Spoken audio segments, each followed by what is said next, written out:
Amén. ¿Cuántos han escuchado ese pasaje de las bienaventuranzas? ¿Todos lo han escuchado? Okay. Bueno, les confieso que cuando yo siempre oía las bienaventuranzas, como que trataba de ponerme como en cuál de todas esas bienaventuranzas yo caigo, como que yo puedo estar.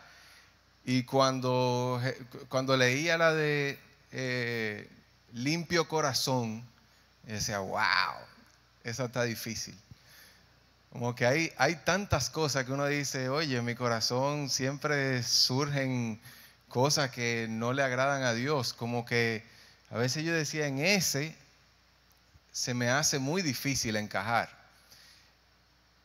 Pero en los otros también uno puede decir, bueno, en algún momento de la vida encajo en uno o encajo en otro, o quizás en algún momento uno dice, no encajo en ninguna de las bienaventuranzas, no me visualizo en ninguna, tengo que buscar más del Señor porque no me visualizo en nada. Y vamos a poner este texto, vamos a ponerlo en contexto. Esto como vemos, y lo vamos a leer otra vez, como vemos está en Mateo capítulo 5, en el versículo 1, Jesús inicia con este sermón del monte. Ahora, si vemos cómo inicia el ministerio de Jesús, vemos varios pasos en los evangelios de cómo inició el ministerio de Jesús. Vemos que él inicia su ministerio yendo donde Juan el Bautista, yendo donde su primo, a que lo bautice. Él inicia, es decir, cuando Juan le pregunta, le dice, pero yo tengo que ser bautizado por ti, no tú por mí. Jesús le dice, tenemos que hacer como conviene, tenemos que cumplir lo que está establecido, tenemos que cumplir las tradiciones. Entonces, bautízame. Y él comienza su ministerio con ese bautismo de Juan el Bautista, y dice que después de que Juan lo bautiza, entonces él se va al desierto a ayunar por 40 días. Y digo, óyeme, 40 días solamente sostenido por el Espíritu Santo, uno puede durar 40 días en ayuno. Eso demasiado. Y vemos que primero comienza con el bautismo, después va a estos 40 días de ayuno, y ahí sabemos de las tentaciones que Satanás estuvo interactuando con Jesús, y cómo Jesús fue respondiendo a cada tentación. Y después de eso dice que bajó, es decir, parece que estaba en una montaña, en un monte, bajó del monte, y entonces comenzó a enseñar del reino de los cielos, comenzó a enseñar del reino de Dios. Y lo interesante es que después de que él comienza a enseñar, en un momento, justo en esos capítulos, dice que él entró en la sinagoga, y en estas sinagogas, vamos a decir, similar a una iglesia, lo único que en vez de este modelo se decía que era algo más redondo, y que iban como pasando algunas personas a hablar y después hablaba otro, y era como que se conversaba entre todos las enseñanzas. Y dice que en una él entró y se le dio a leer el libro de Isaías. Y es bien, me encanta como dice que él tomó el libro de Isaías y buscó lo que él quería leer del libro de Isaías. Imagínense esos rollos, esos papiros, y él viendo a ver cada uno, y todo el mundo ahí esperando, lo más seguro, esperando que él se decidiera qué era lo que él iba a leer, y él buscando y buscando y buscando y buscando hasta que encontró el pasaje que él quería leer, que es Isaías 61, versículos 1 y 2, es lo que dice Lucas. Dice, el Espíritu del Señor está sobre mí, por cuanto me ha ungido para dar buenas nuevas a los pobres, me ha enviado a sanar a los quebrantados de corazón, a pregonar libertad a los cautivos y vista a los ciegos, a poner en libertad a los oprimidos y predicar el año agradable del Señor. Jesús busca este pasaje en Isaías y lo lee, haciendo entender que en él se está cumpliendo esa profecía que hacía cientos de años Isaías había escrito, pero que ahora en él se está cumpliendo esa profecía de la que Isaías habló. A pregonar libertad, a hablar del reino de Dios, a sanar a los enfermos, a hacer todo lo que Jesús de ese momento en adelante iba a hacer. Bien, bien interesante. Y dice que después de que él leyó, como si no hubiera pasado nada, leyó y se sentó. Y después entonces ahí comienza una conversación entre todos los que están ahí, comienza él a hablar. Y poco tiempo después, por lo menos en tema de los capítulos, es que está este sermón del monte. Y es bien, bien interesante ver cómo Jesús hace un paralelo entre lo que se consideraba bueno, lo que se consideraba el modelo a seguir, lo que se consideraba la esperanza de aquel tiempo, cómo él lo comienza a contrastar. Todos esos conceptos, toda esa visión de aquel tiempo, cómo él comienza a contrastar todos esos conceptos.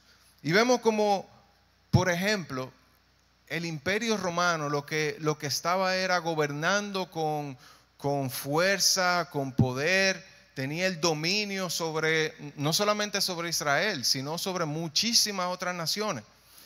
Esto era como lo que se veía bien, el que tenía el poder, el que tenía la majestad, el que tenía el control, ese era el modelo a seguir. Los romanos y todos los soldados romanos, centuriones, generales, etcétera, eso eran los que se veían bien. Y por otro lado, veíamos en el contexto espiritual, veíamos a los fariseos, los saduceos, todos los religiosos de la época que mantenían todo vamos a decir que toda una representación de santidad, de personas íntegras, de personas rectas, y mantenían como toda esa representación alrededor de ellos de cómo debería ser una persona delante de Dios, cómo debería comportarse, cómo debería ser esa persona. Y eso también era elogiado en ese tiempo, eso también era bien visto. Y era tanto que vemos cómo los discípulos, después de que Jesús resucita, uno de los discípulos le dice: Maestro, en este tiempo es que vas a restaurar el reino a Israel. Es decir, en su mente todavía estaba como, ok, muchas gracias por todos los milagros, gracias por todo, pero ¿en qué momento es que tú te conviertes en el rey de toda esta nación y que tú le vas a dar vas a tener una guerra contra los romanos y no vas a ser libre? Es decir, en su mentalidad todavía estaba eso. Todavía estaba en qué momento Jesús se iba a convertir en un líder político, en un líder de masas, pero políticas. Eso era lo que se veía bien en ese entonces, ese poder, dominio, majestad, control. Pero Jesús desafiaba con su liderazgo estos conceptos una y otra vez. Desafiaba el dominio, control, la representación física, pero sin ver adentro. Él desafiaba todo esto una y otra vez. Y entonces, después de que él habla, lee Isaías, poquito tiempo después, entonces viene este sermón, el Sermón del Monte, que es se dice que es una recopilación de este mismo sermón, pero que Jesús daba en otras ocasiones, que no fue solamente aquí, sino que él pregonaba sus ideales, sus enseñanzas, su forma de vivir la vida. Él la pregonaba en todos los lugares donde iba. Y en este sermón es que está el famoso versículo de: mas buscad primeramente el reino de Dios y su justicia, y todo lo demás vendrá por añadidura. Eso está en ese sermón del monte. En ese sermón también está: vosotros sois la sal de la tierra, vosotros sois la luz del mundo. También está en ese sermón. También está el Padre nuestro que estás en el cielo, santificado sea tu nombre. Todo eso que yo estoy hablando, todo eso está en un mismo sermón, es decir, en un mismo momento en el que Jesús se sentó y comenzó a hablar, comenzó a enseñar. Y entonces este sermón inicia con las bienaventuranzas. Y vamos a buscar Mateo capítulo 5. Mateo capítulo 5, versículos 1 al 9.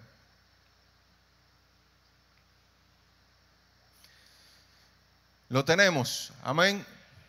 Lo están esperando que lo ponga aquí. Lo buscaron, muy bien, ok. Dice Mateo capítulo 5, versículo 1 al 9. Cuando vio las multitudes, subió a la ladera de una montaña y se sentó. Sus discípulos se le acercaron, tomó él la palabra y comenzó a enseñarles diciendo: dichosos los pobres en espíritu, porque el reino de los cielos les pertenece. Dichosos los que sufren, porque serán consolados. Dichosos los humildes, porque recibirán la tierra como herencia. Dichosos los que tienen hambre y sed de justicia, porque serán saciados. Dichosos los compasivos, porque serán tratados con compasión. Dichosos los de limpio corazón, porque ellos verán a Dios. Y dichosos los que trabajan por la paz, porque serán llamados hijos de Dios. En otras versiones de la Biblia dice bienaventurados en vez de dichosos. Dice bienaventurados, en otra versión dice bendito. Y en lo que estuve leyendo, esta palabra también se puede traducir como feliz. Feliz la persona que está describiendo aquí Jesús. Feliz, gozoso, pleno esa persona que Jesús describe aquí. Jesús está poniendo en este pasaje las bases, el cimiento, el fundamento de su ministerio. Él está tomando lo que para el reino del mundo, para el imperio romano, para el pueblo judío, los valores de ellos, los está tomando y está diciendo: estos no son los valores del reino del cielo, estos no son los valores del reino de Dios, sino que los valores del reino de Dios, por lo que nosotros nos vamos a regir, es por esto.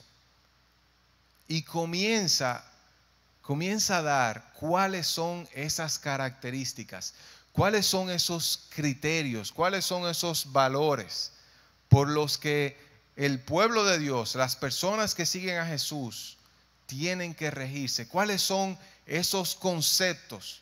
Y entonces esto es lo que comienza a volarle la cabeza a todo el mundo. Porque pensando que Jesús iba a ser un líder político, ahora este hombre comienza a enseñar toda clase de características y de conceptos que van en contra de todo lo que para ellos era lo bueno.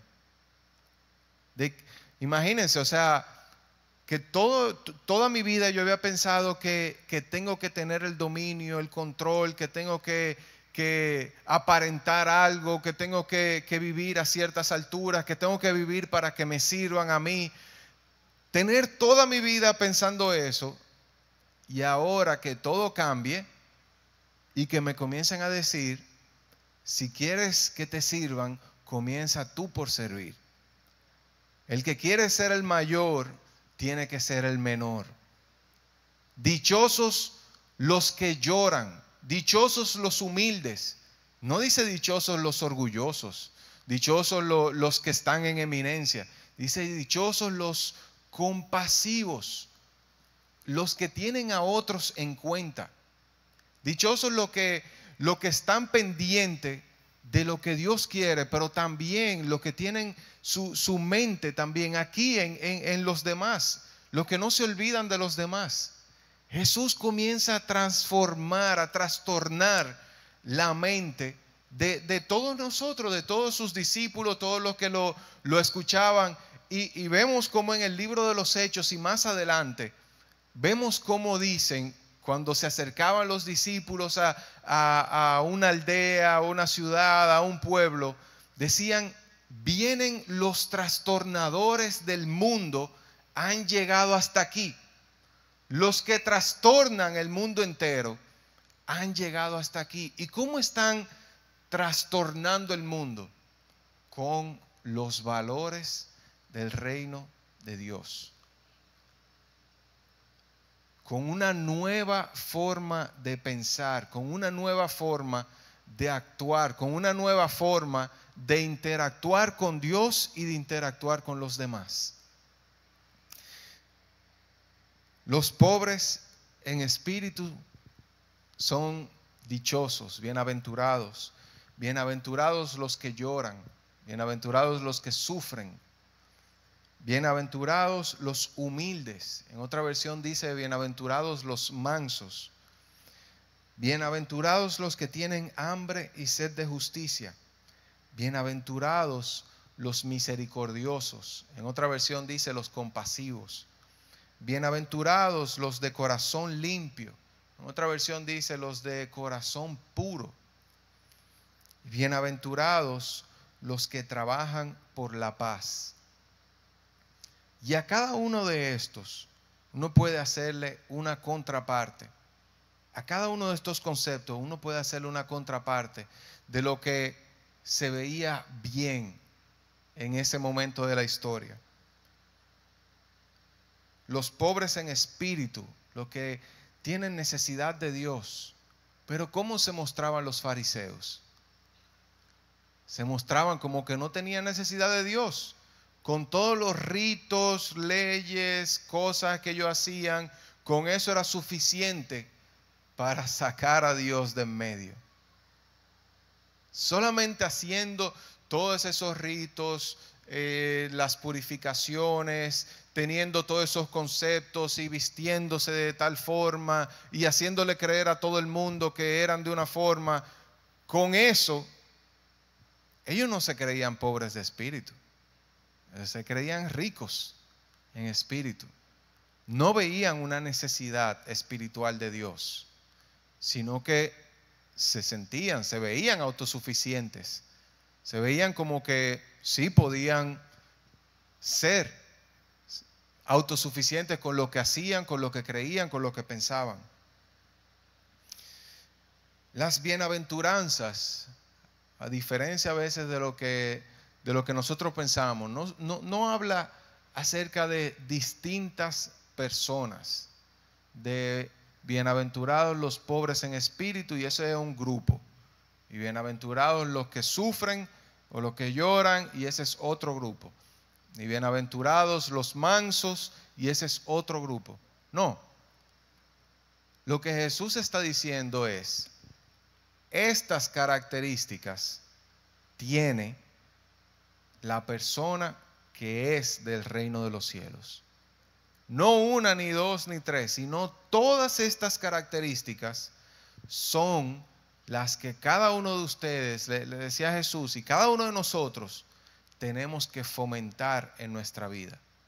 Por eso cuando leemos este pasaje, uno no puede, como yo hacía, como verse en cuál uno encaja, sino que uno tiene que encajar en todas, y en las que uno no se siente que está encajando, entonces tiene que buscar la ayuda del Espíritu Santo para encajar en esa también, para también estar dentro de ese valor, dentro de esa característica del reino de Dios, del reino de los cielos. Y vamos a hablar un poquito acerca de cada una.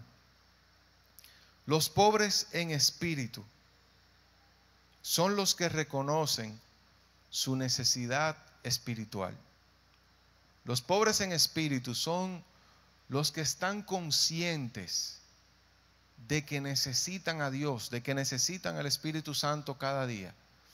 Los pobres en espíritu son los que no se sienten suficientes, los que no se sienten autosuficientes, los que no se sienten que pueden solos. Los pobres en espíritu son los que saben dentro de sí que tienen esa necesidad de Dios, que tienen esa necesidad de conocer a Dios cada día, que tienen una tendencia al mal, que tienen una tendencia al pecado, y por esa tendencia al pecado no me confío de mí mismo, sino que me siento pobre en espíritu y cada día busco el refugio del Señor, busco que Dios me sostenga. Aunque me esté yendo bien, no me confío de eso, sino que voy donde el Señor cada día a pedir su dirección, a pedir que me guíe, a pedir que Él sea que me sostenga, que no dependa yo de mis fuerzas, de mi carácter, porque mi carácter es frágil, es débil. En cualquier momento me puedo desviar, sino que seamos, esto es lo que está diciendo Jesús, que nosotros seamos pobres en espíritu, que sepamos, que reconozcamos dentro de nosotros que necesitamos de Dios. ¿Y cómo vemos eso en la vida de Jesús? Jesús salía temprano de mañana y después de su ministerio en la tarde, en la noche, vemos ejemplos de cómo Él se iba solo también en la noche. ¿A qué? A orar, a pasar tiempo con el Padre, a pasar tiempo con el Padre. Jesús nos dio ejemplo de ser pobres en espíritu. Nos dio ejemplo de ver cuánto necesitamos de Dios y de que esa necesidad sea lo que nos motive a buscar a Dios todos los días. Y mientras vamos leyendo cada una, ve pensando en cuál o en cuáles tú quisieras más de Dios, en cuál tú quisieras crecer, en cuál tú necesitas crecer más, en cuál tú necesitas pedirle al Señor, pedirle a Dios que te ayude a crecer, que te ayude a subir a otro nivel. Quizá puede ser el de pobre en espíritu. No se vale decir que en todas, sino, ¿verdad? Vamos a escoger uno o dos. Entonces, lo primero que Jesús dice es: bienaventurados los pobres en espíritu. El segundo es: bienaventurados los que sufren, los que lloran.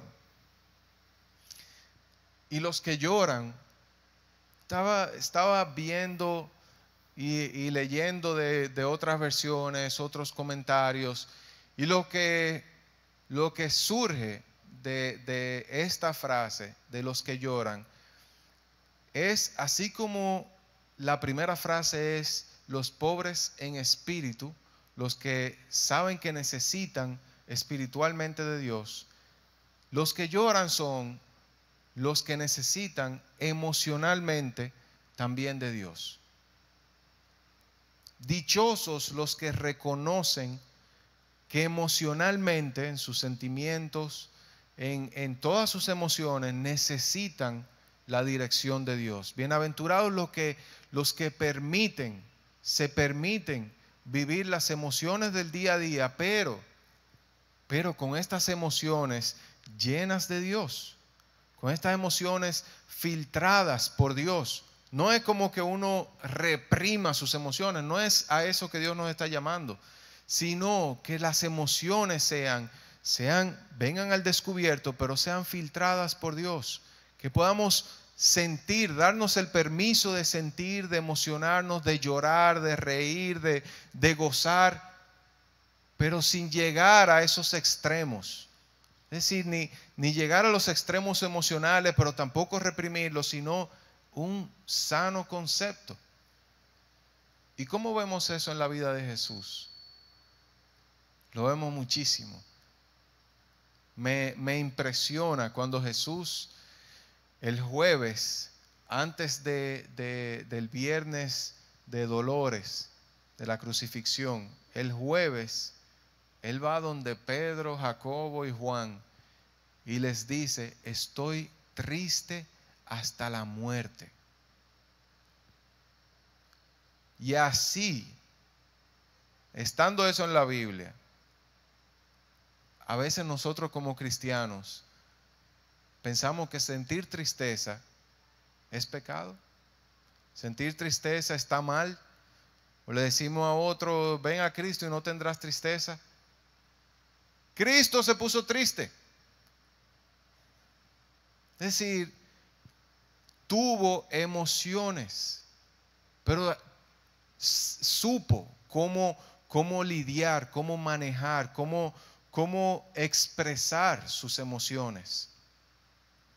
También vemos a Jesús cuando Lázaro falleció, que dijo que se conmovió al ver a todo el mundo llorando, se conmovió y lloró. Jesús también lloró. Bienaventurados los que lloran, bienaventurados los que sufren. El cristianismo no es como a veces se pinta: ven a Cristo y todos tus problemas se resolverán. No es así. Jesús tuvo inconvenientes en su vida. ¿Cómo va a ser que nosotros no vamos a tener? Claro que vamos a tener. Pero agarrados de Él, lo podemos atravesar todo. Lo podemos pasar todo. Benditos, bienaventurados, dichosos los pobres en espíritu, dichosos los que sufren, dichosos los que lloran, dichosos los humildes, dichosos los mansos, dichosas estas personas que se definen como los que tienen su poder, lo tienen bajo el dominio de Dios. Y este concepto me voló la cabeza. El concepto de mansedumbre es pudiendo hacer algo, teniendo el dominio, el control de hacer algo, no hacerlo, porque Dios gobierna tu vida. No hacerlo porque Dios gobierna tu vida. Jesús en la cruz pudo haber dicho, no lo que Él dijo: Padre, perdónanos porque no saben lo que hacen, sino pudo haber dicho: Padre, fulmínalos a todos. Y a ese más que me escupió. Pudo decirlo, ¿verdad? Tenía el poder para decirlo, pero no lo dijo. Porque estaba la voluntad de Dios, para Él estaba por encima de lo que Él podía hacer. Y Moisés dice que fue el hombre más manso de la tierra. El hombre más manso de la tierra. En uno de esos pasajes de Moisés con el pueblo de Israel, en una comienzan a acusarlo, comienzan a decirle de todo a Moisés, y es impresionante cómo acusándolo, diciéndole que ya él no sirve para nada, que él no debería ser el líder. Impresionante cómo Moisés lo que hace es que se arrodilla y dice: Señor, no le tomes en cuenta esto, Señor, ten misericordia. Eso es increíble. Y Moisés con esa amistad que tenía con Dios, y cuando Dios le dijo, vamos a salir de esta gente, vamos a salir de este pueblo, y Moisés le dijo: no.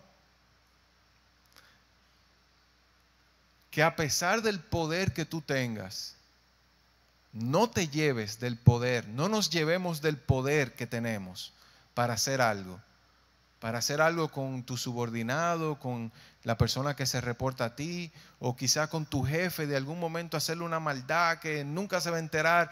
No hacer eso, sino hacer lo que Dios quiere que hagamos, mantenernos por debajo de la voluntad de Dios. ¿Me di a entender? Amén. Que seamos mansos, humildes, bienaventurados los que sufren, los que lloran, bienaventurados los pobres en espíritu.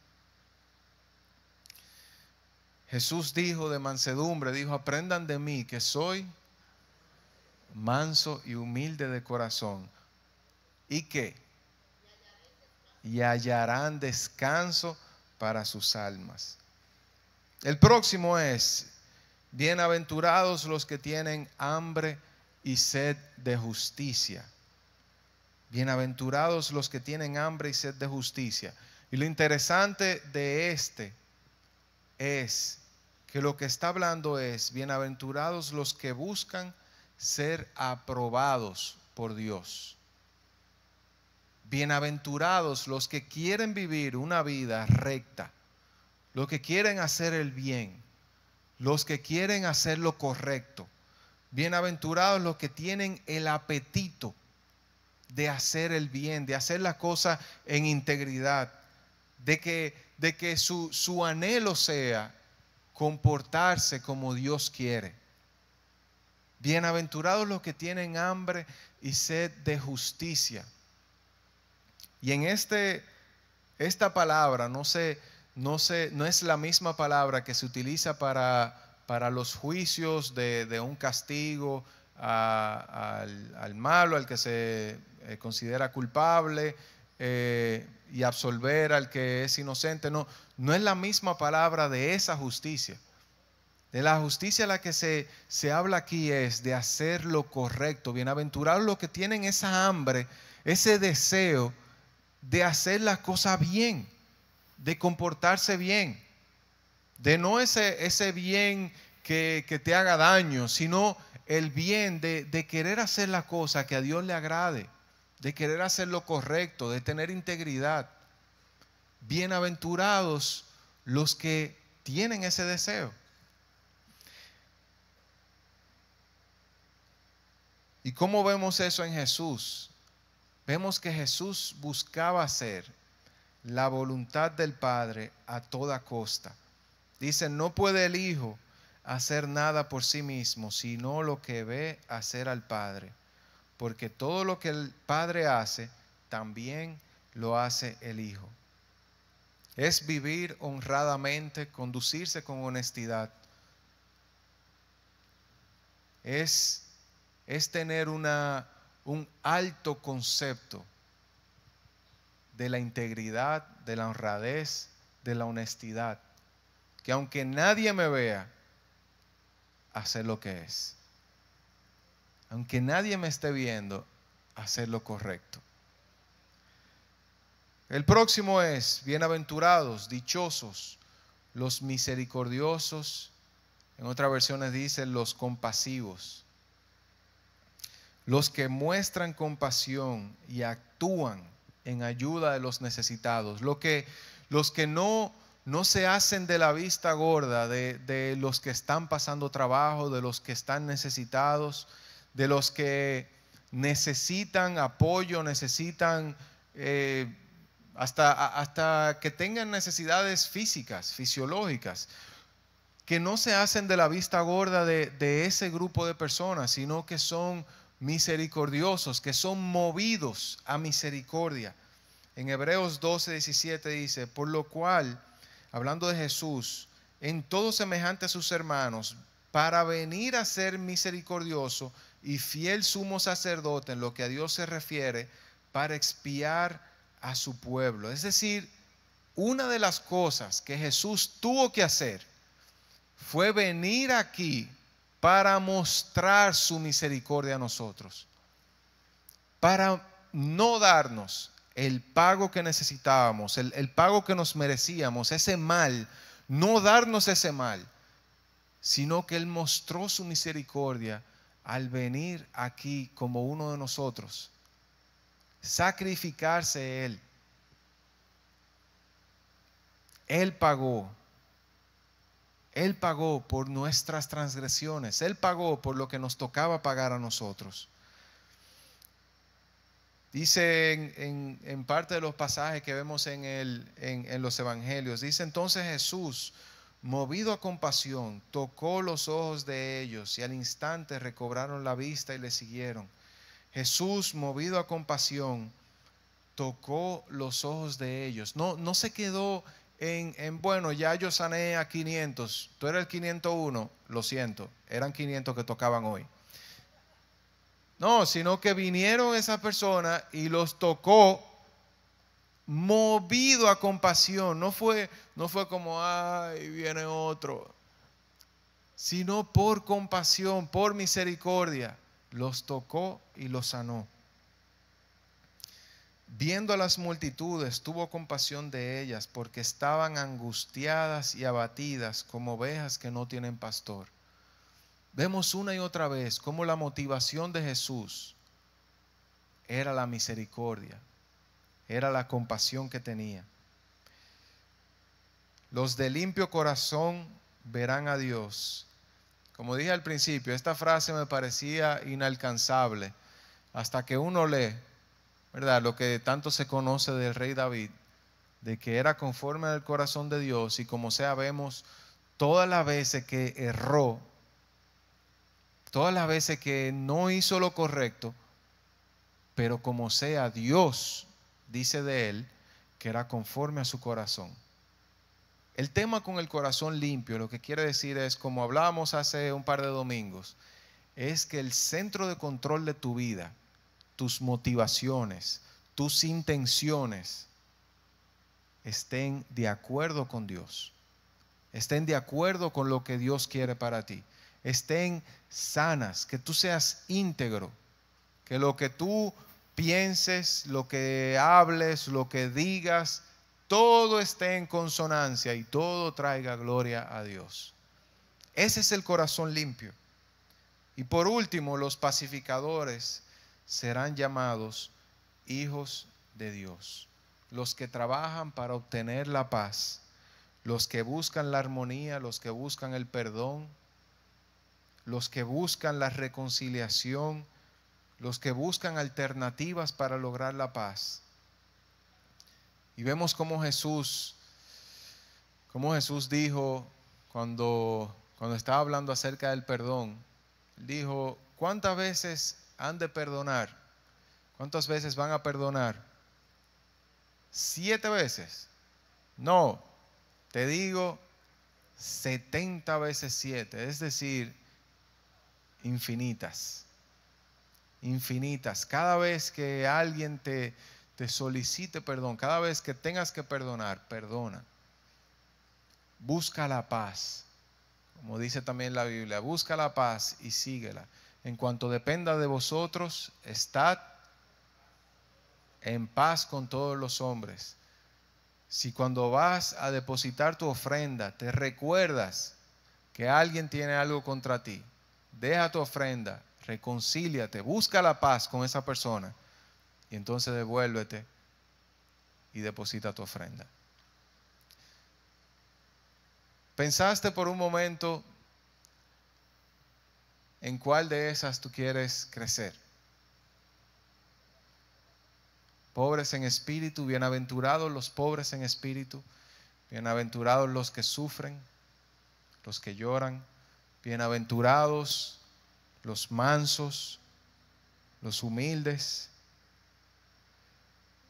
bienaventurados los que tienen hambre y sed de justicia, bienaventurados los compasivos, bienaventurados los de corazón limpio y bienaventurados los que trabajan por la paz. Yo tengo que crecer en todo eso. Pero hay 2 o 3 en lo que sé que tengo que poner más empeño.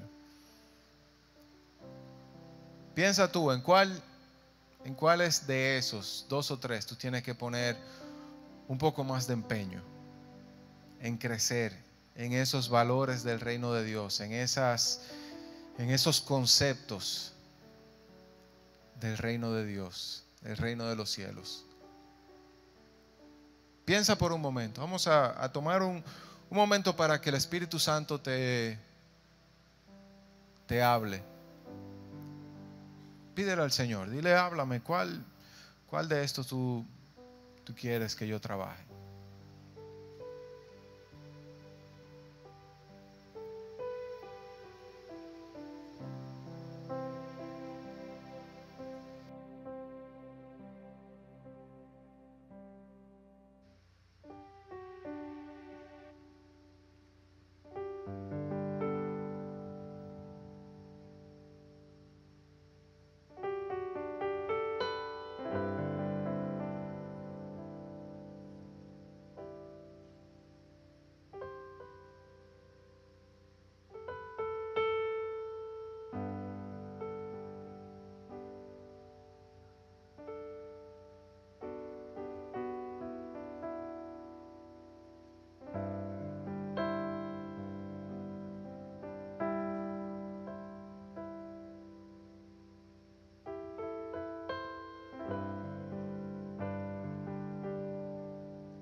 Sí.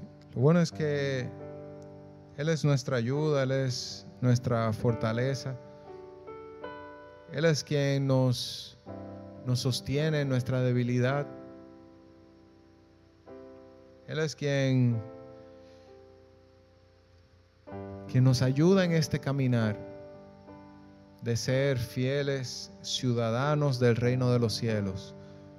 Compartir estos valores, estas características.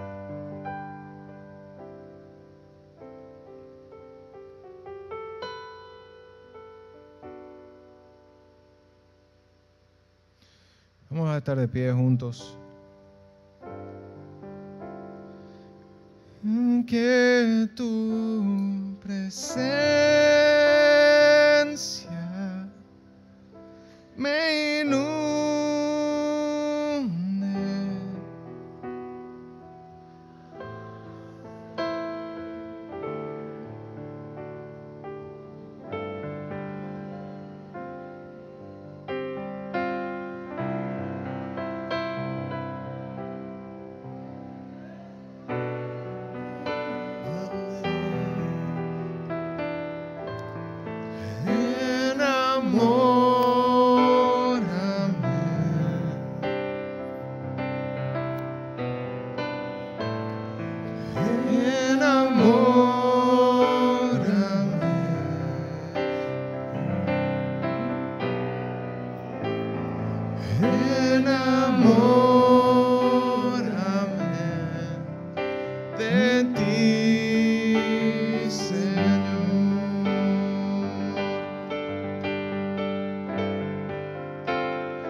Que tu presencia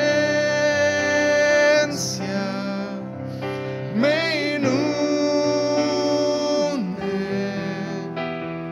Haz de mí un odre nuevo,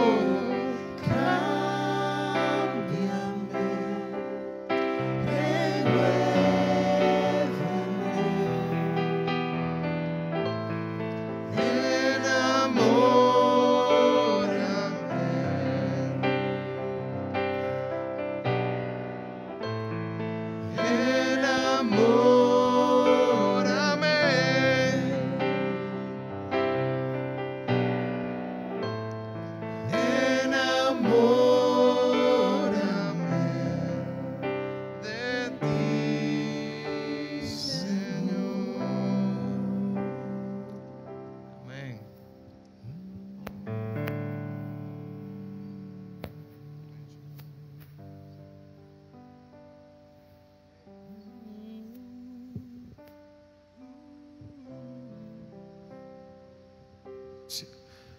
Amén. Todos lo tienen ya. ¿En cuál tú quieres?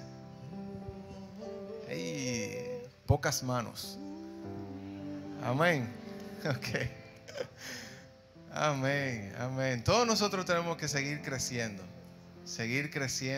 en nuestra relación con Dios, nuestra amistad con Dios, que los valores del mundo que todos los días quieren entrar a nuestra vida no sea lo que nos gobierne, sino los valores del reino de Dios. Los valores del reino de Dios sea lo que nos gobierne, lo que dicte nuestra vida cada día. Y quiero orar por ti. Si hoy tú quieres conocer a Dios, conocer a Jesús, si quieres comenzar a ser parte de este reino de los cielos, si quieres comenzar a ser parte del reino de Dios, decirle: Señor, yo quiero conocerte más, quiero comenzar una amistad contigo, quiero arrepentirme de mis pecados, arrepentirme de mi vida, de lo que he hecho que no te ha agradado, y quiero comenzar a vivir una vida que te agrade, comenzar a vivir de acuerdo a tu voluntad, comenzar a vivir de forma que te agrade a ti. Si ese eres tú y quieres conocer a Dios, quieres orar con nosotros, quieres orar conmigo, orar con toda la congregación, te voy a pedir que levantes tu mano ahí donde tú estás. Si quieres orar con nosotros, decirle al Señor: quiero conocerte, quiero tener un encuentro contigo, quiero comenzar una relación contigo. Alguien que quiera conocer a Dios hoy, simplemente levanta tu mano, y si quieres ven y pasa aquí al frente. Puede pasar aquí al frente y vamos a orar juntos. Vamos a pedirle al Señor juntos que venga a vivir a tu corazón. ¿Hay alguien que quiera conocer a Dios hoy? Quiera decirle: quiero comenzar una relación contigo, quiero comenzar a conocerte, quiero ser parte de tu reino, quiero ser parte de tu iglesia, quiero comenzar a conocerte, Señor. ¿Hay alguien hoy? ¿Hay alguien hoy que quiera conocer a Dios?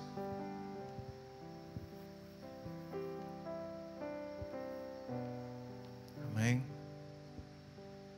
Vamos a cantar por última vez.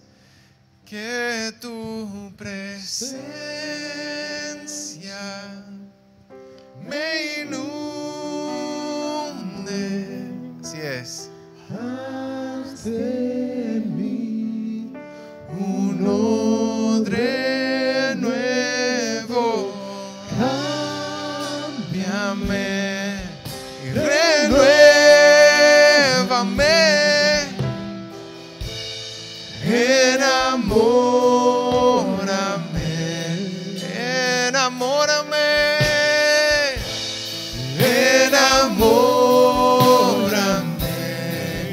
de ti, Señor. Que tu presencia y que tu presencia me inunde. Haz de mí uno de nuevo.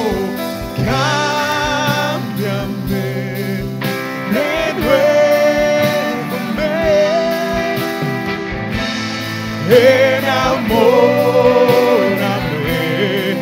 Enamórame más de ti. Enamórame, atráeme a ti. Enamórame de ti, Señor.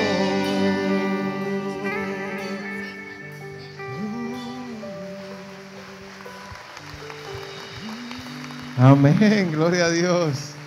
Gloria a Dios, qué bueno es el Señor. Qué bueno es Dios, qué bueno es Dios. El Señor siempre llega a tiempo. Amén. Siempre llega a tiempo. Oh Jesús. Oh Jesús. Digan conmigo: Señor Jesús, te pido perdón por mis pecados. Me arrepiento de cada uno de ellos. Te pido que vengas a vivir a mi corazón, que escribas mi nombre en el libro de la vida. Amén.